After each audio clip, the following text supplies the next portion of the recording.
Assalamualaikum warahmatullahi wabarakatuh. Bismillahirrahmanirrahim. Wassalatu wassalamu ala rasulillah amma ba'du. Bismillahirrahmanirrahim. Nawaitu ta'aluma wa ta'lim wal naf'a wal intifa' wal mudhakirata wa tadhkira wal ifadah wal istifadah wal hassa ala tamassuki bi kitabillah wa sunnati rasulillah sallallahu alaihi wasallam wa du'a ila al huda wa dalal ala al khair bi wajhillah wa mardatihi wa qurbi wa sawabi amin. Bismillahirrahmanirrahim. Qala Syekh Umar bin Ahmad Baraja rahimahullahu ta'ala wa nafa'ana bihi wa bi'ulumi wa ulumi sairi salihin fid darin amin. Fi kitabi al-akhlaq lil banin ila anqal as-sadisu. Alhamdulillah, kemarin kita sudah membahas pelajaran yang kelima, yaitu tentang Allah Subhanahu wa taala. Allah telah memberikan banyak kenikmatan kepada kita. Oleh karena itu kita hendaknya bersyukur kepada Allah Subhanahu wa taala, dan dengan bersyukur itu Allah akan semakin cinta kepada kita, dan semua orang akan diberikan rasa cintanya oleh Allah Subhanahu wa taala kepada diri kita. Semua orang akan mencintai kita dengan ketaatan kita kepada Allah Subhanahu wa taala. Sekarang kita sampai kepada pelajaran yang keenam. As-sadisu, adapun yang keenam, al-waladu, yaitu anak, al-aminu, yang bisa dipercaya.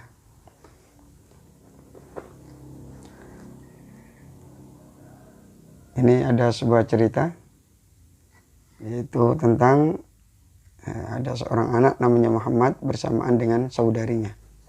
Muhammadun, adapun Muhammad, waladun, adalah anak aminun yang bisa dipercaya. Ya khafu, takut siapa Muhammad Allah, kepada Allah Subhanahu wa taala. Wa yamtasilu, dan mengikuti siapa Muhammad, menganut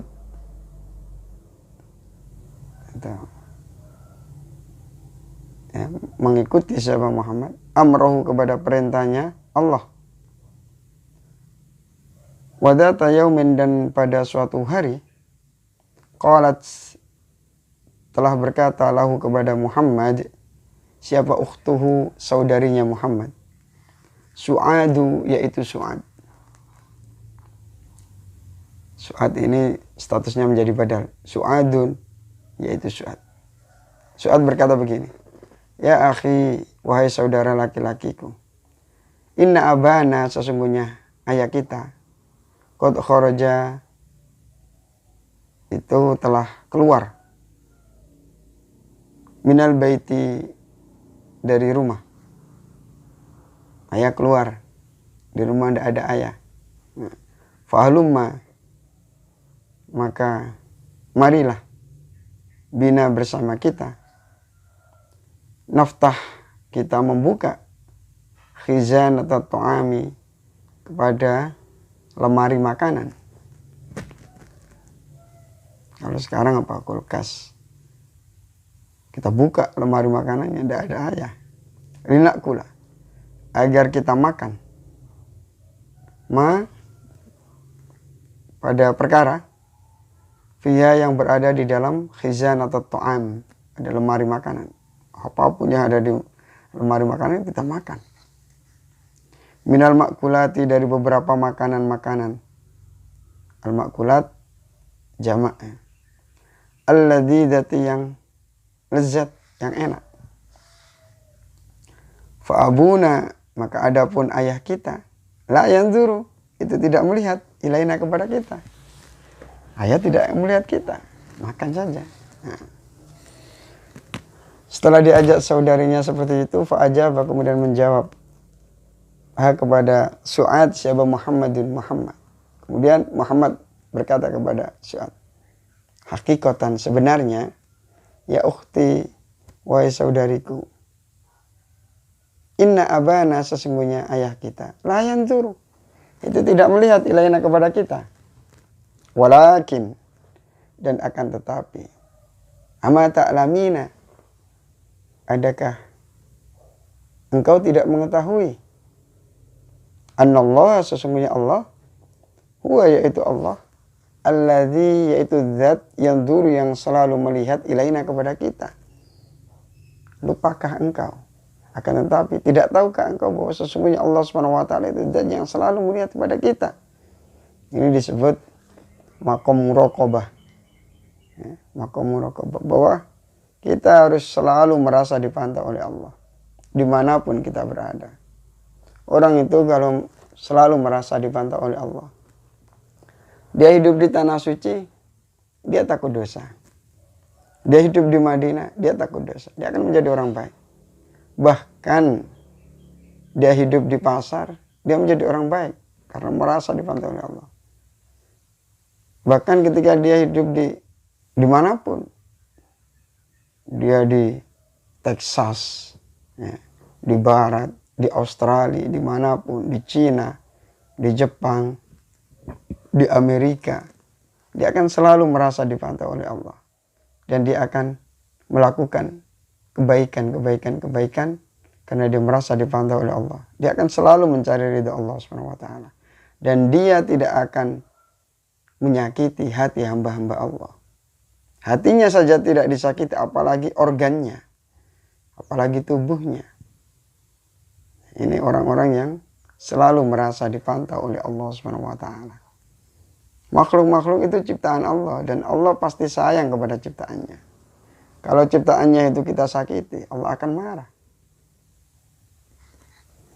Orang yang selalu merasa dipantau oleh Allah, dia akan selalu melakukan yang terbaik dimanapun ia berada. Ini perubahan yang dahsyat yang akan dialami oleh manusia ketika dia sudah mencapai maqam muraqabah.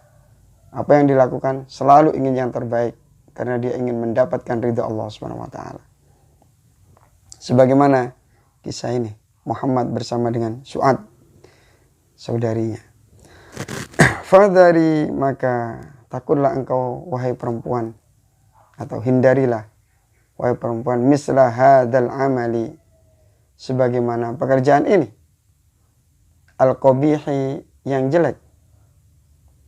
Li'annaki, karena sesungguhnya engkau perempuan, lau akhadti, jika engkau perempuan mengambil syai'an pada sesuatu, bighairi ridho abiki, dengan tanpa ridho ayahmu wahai perempuan,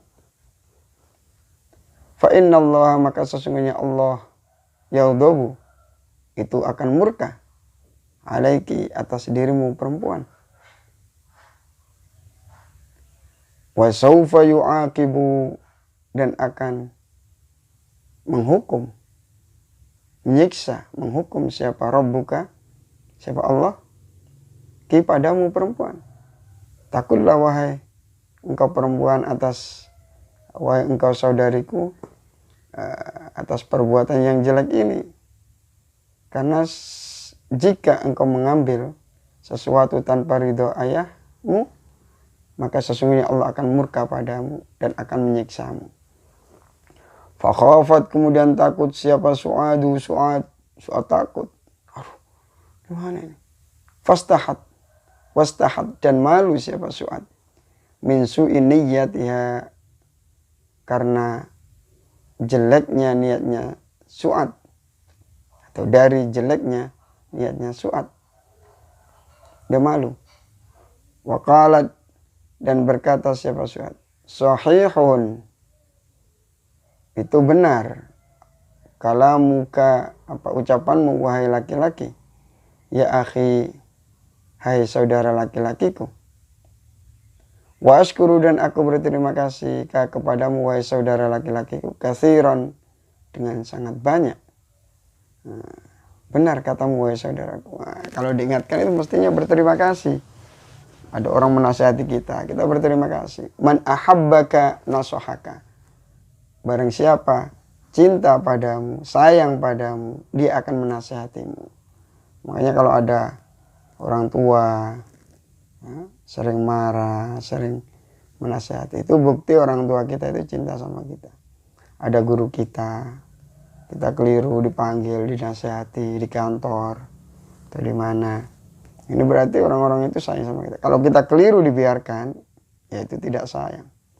Kita melakukan perkara yang bahaya, dibiarkan, udah biarin aja, biar jatuh, biarin aja, biar kecelakaan, biarin aja, berarti dia tidak sayang. Seperti ini Muhammad menasihati Su'ad, berarti Muhammad cinta kepada Su'ad, sayang kepada Su'ad. Maka yang dinasihati berterima kasih. Wa askuru, dan saya berterima kasih kepadamu wahai Muhammad katsiran, dengan sangat banyak. Terima kasih banyak. Ala hadin nasihati, atas nasihat ini. Atas ini nasihat, atas nasihat ini. At-tayyibati, yang bagus. Nah, saya berterima kasih atas nasihatmu yang bagus. Jadi gini, dengan saudara kita juga harus saling menasihati sebagaimana kisah di sini. Ya, saling tolong menolong, ya, satu sama lain. Karena apa? Saudara harus diperhatikan. Akhoka, innaman la akhon lahu, dan seterusnya itu. Jagalah persaudaraanmu, karena sesungguhnya orang yang tidak mau menjaga persaudaraannya, dia akan mengalami ujian hidup dan dia tidak dapat teman. Bagaikan orang yang berjuang tanpa teman, bagaikan orang yang perang tanpa senjata, ya dia akan kalah. Akan tetapi kalau persaudaraan itu kuat, bisa saling bahu membahu, bantu membantu, saling menopang, saling menjaga, saling menasihati, insya Allah kita akan tangguh dalam menjalani ujian hidup ini. Kita akan lulus, kita akan mencapai nilai terbaik, mumtaz di sisi Allah Subhanahu wa taala, dan insya Allah kita akan bersama para nabi, para rasul di surga, akan bertemu dengan Allah Subhanahu wa taala. Amin Allahumma amin. Yaitu dengan menjaga ukhuwah, tali persaudaraan kita. As-sabi'u wallahu alam bis-shawab. Ihdinas siratal mustaqim. Assalamualaikum warahmatullahi wabarakatuh.